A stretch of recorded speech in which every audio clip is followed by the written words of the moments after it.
The biggest productivity lie everyone believes.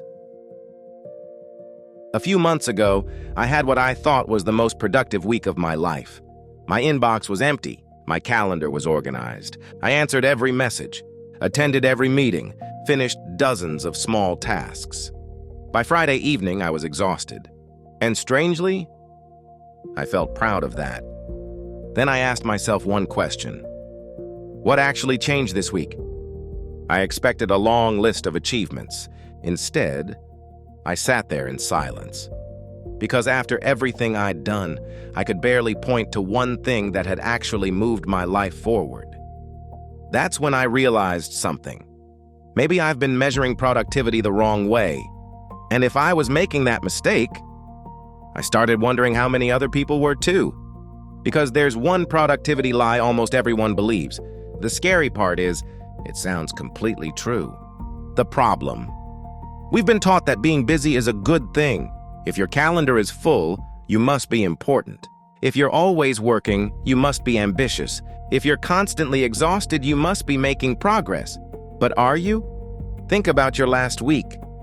How many hours did you spend answering emails, replying to messages, attending meetings, running errands, watching videos about becoming more productive? Now ask yourself something different. Which of those things will still matter a month from now? That's a much harder question, because most of us confuse activity with achievement. I know I did. Every time I crossed something off my to-do list, I felt like I was winning. It didn't matter whether the task was important. It felt good simply because it was finished, and that's exactly how the trap works. Escalation. One evening, I decided to run a small experiment. For an entire week, I wrote down everything I actually did. Not what I planned to do, not what I hoped to do. Everything, emails and phone calls, meetings, research, shopping, planning, scrolling through articles that I convinced myself were useful.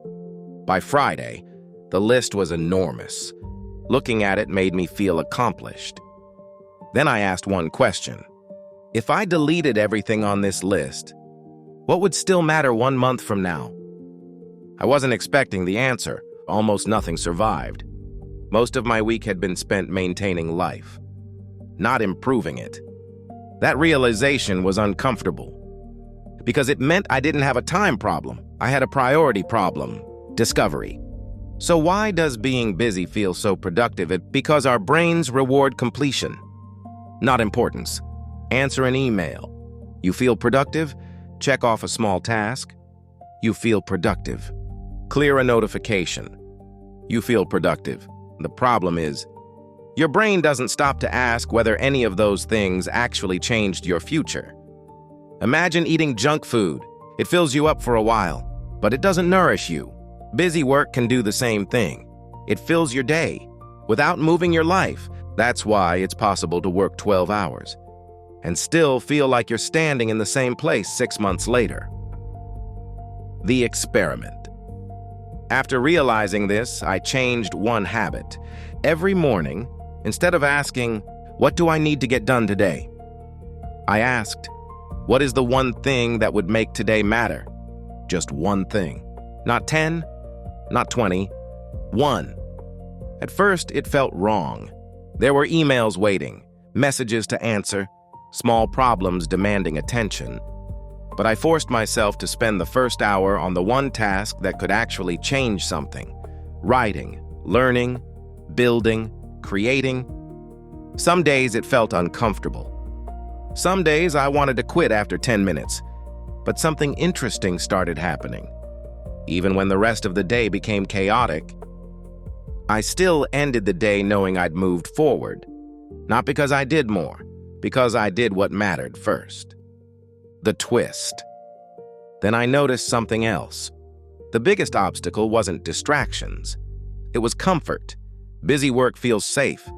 Answering emails is safe. Organizing your desk is safe. Watching another tutorial is safe.